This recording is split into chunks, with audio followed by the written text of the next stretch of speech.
Ini gila sih, chapter yang sangat legenda banget. Fix hebat banget kalian kalau bisa nggak berkaca-kaca untuk baca chapter ini. Nah, mari tanpa basa-basi lagi, kita langsung saja. Wadaw!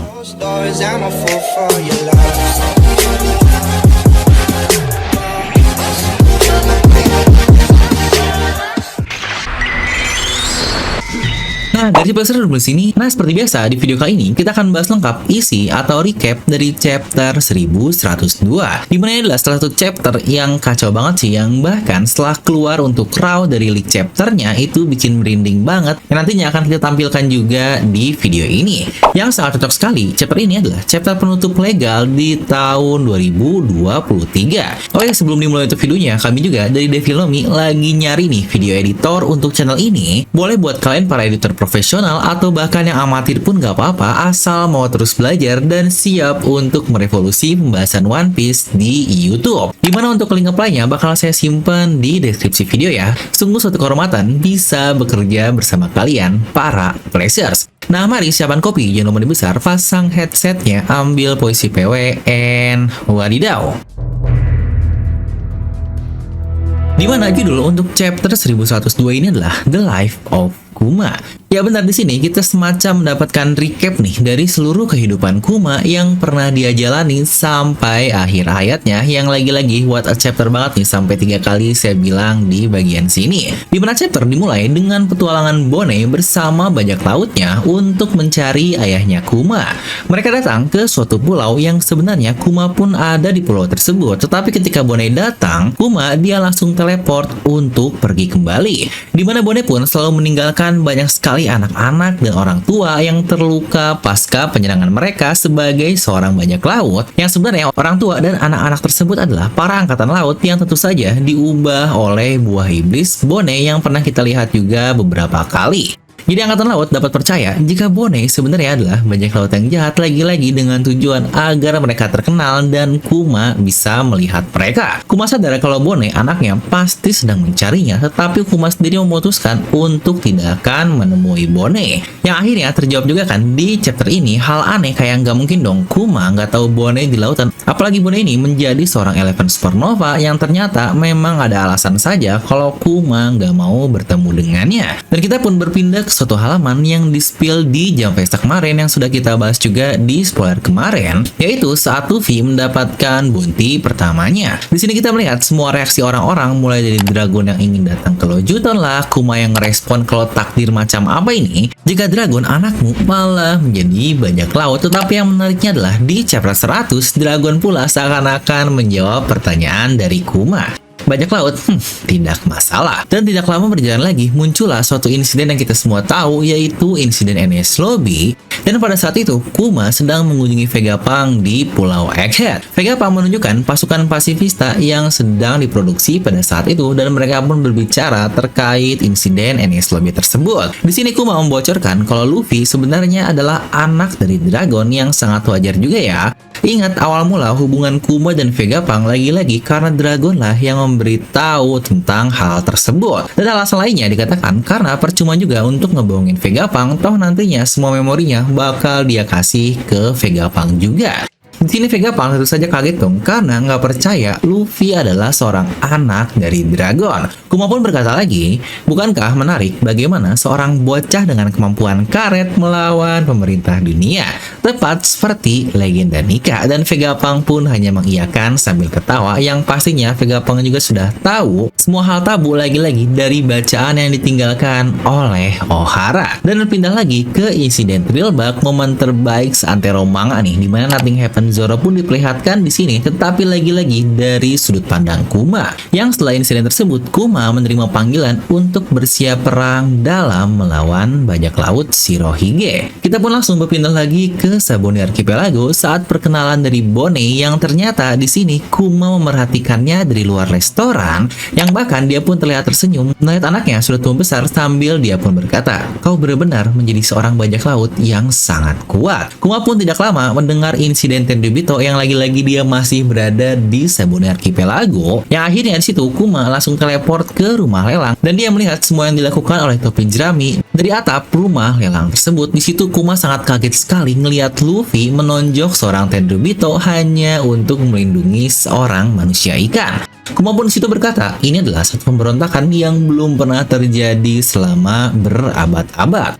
Tapi yang saya takjub oleh Oda adalah dia selalu menggambar ulang semuanya guys, yang bahkan sini pun make point of view dari Kuma, bahkan ngelihatnya dari atas. Yang di saat banyak mangaka lain yang hanya mengambil panel lama, tetapi Oda setiap dalam flashback dia selalu menggambar hal baru lagi-lagi dari point of view karakter tersebut, yang di sini respect banget nih, bilang kelas. Lanjut, kita pun tidak lama bertemu insiden Sabune Archipelago tentunya saat Kizaru, Sentomaru, dan Pacifista beraksi. Pasca Kuma melempar semua krunya dan kita pun sini melihat juga momen Luffy yang menangis sambil berkata, aku tidak bisa menyelamatkan mereka, tidak satupun dari nakamaku. Kuma yang nantinya cuma bilang kepada Luffy jika kita tidak akan bertemu lagi, padahal di dalam hatinya di sini Kuma berkata, itu tidak benar sama sekali, kau hanya belum siap saja di lautan New World, kau muncul terlalu cepat. Jangan pergi sampai kau siap, karena kau adalah orang yang suatu hari nanti akan menyelamatkan dunia ini. Yang wah, ini merinding parah. Berpindah lagi ke Pulau Ehet, di mana Saturn dia memerintah Vegapunk untuk menambahkan mode penghancuran diri atau self-destruction kepada Kuma ya kalau-kalaulah terjadi sesuatu.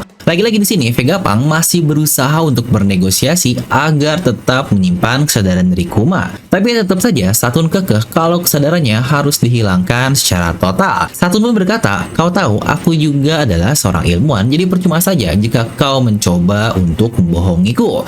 Ya jangan lupa Saturn adalah warrior god of science, yang jadi sangat wajar sekali jika dia sangat mengerti terkait teknologi, ilmu, dan suatu hal yang seperti itu. Dan di hari terakhir dari hari-hari biasa Kuma, tepat sebelum perang Marineford, Kuma dan Vegapunk dia mengucapkan selamat tinggal satu sama lain. Di sini Vegapunk pun sudah memprogram agar Kuma perang melawan Shirohige, dan di sini pun akhirnya terungkap jika Kuma meminta Vegapunk untuk ditambah satu program lagi, yaitu melindungi kapal dari Thousand Sunny. Di sini Kuma berkata, aku sangat ingin sekali melihat perkembangan dari topi jerami, tapi karena aku tidak bisa melakukannya, setidaknya izinkan aku untuk melindungi rumah mereka. Yang bukankah ini hal yang sangat mirip sekali dengan kata-kata dari Admiral Fujitora yang dia pun berkata, jika aku masih memiliki mata, aku sangat ingin sekali untuk melihat wajahmu, tetapi lagi-lagi semua sudah terjadi dan Kuma pun tidak bisa melakukan apa-apa di sini. Makanya dia hanya bisa melakukan apa yang dia bisa saja. Di sini pun Vegapunk bertanya, kenapa kau memiliki keyakinan yang sangat tinggi kepada Luffy?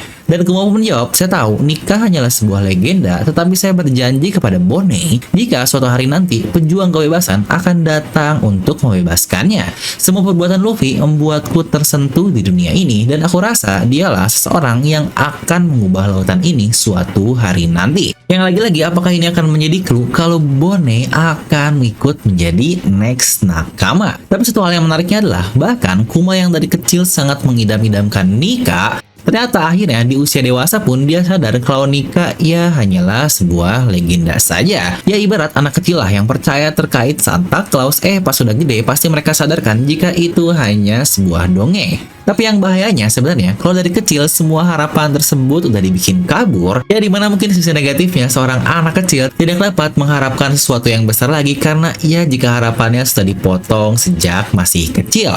Dan sini pun Kuma memberikan memorinya tepat seperti janjinya kepada Vegapunk, di mana bubble Nico tersebut benar-benar kopian langsung dari kehidupannya. Jadi ketika Kuma mengeluarkan memorinya, alias ingatan asli dalam dirinya tidak hilang, yang sangat berbeda dengan luka-luka yang sebelumnya dia gunakan. Serta dikatakan juga jika memori ini akan hilang jika ada seseorang yang menyentuhnya. Jadi Vegapunk akan menciptakan sebuah sistem di mana sistem ini dapat mempelajari tanpa harus menyentuh bubble tersebut. Dan momen ketika Kuma mengeluarkan memori itu, kita melihat seluruh kehidupan Kuma berjalan sejak dia bayi bersama orang tuanya, lalu menjadi budak Tenryubito, dan sampai akhir hayatnya yang kita lihat. Yang sejujurnya dari halaman yang di link ini, wah ini adalah salah satu halaman terbaik yang pernah Oda buat. Simple tetapi sangat bermakna banget, yang wah Oda Sensei luar biasa. Dan di satu halaman yang sangat emosional sekali, Vegapunk siap menarik tuas untuk menghilangkan memori dari Kuma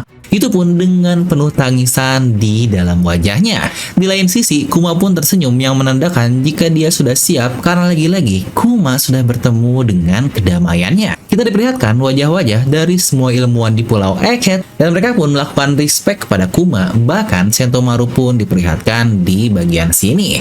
Yang chapter tutup di ruangan Nikyu tepat saat Bone selesai melihat semua memori dari ayahnya, dan sesuai penjelasan tadi, bubble Nikyu ini benar-benar menghilang setelah dilihat oleh Bone, dan chapter pun tutup dengan kata-kata terakhir Kuma sebelum dihilangkan memorinya kepada Vegapunk. Di situ Kuma berkata, "Selamat ulang tahun yang ke-10, Bone."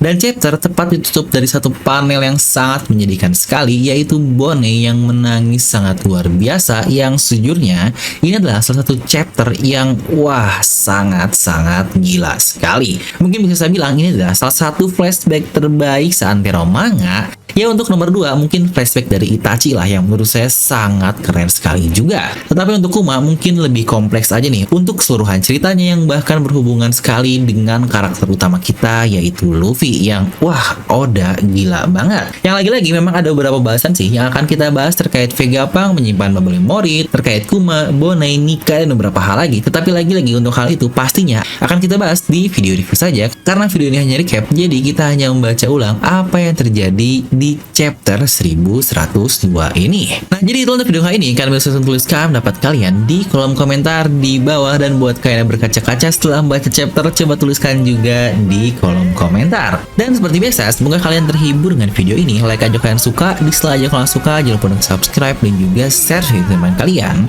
Gue Devi pamit, and I'll see you guys next time.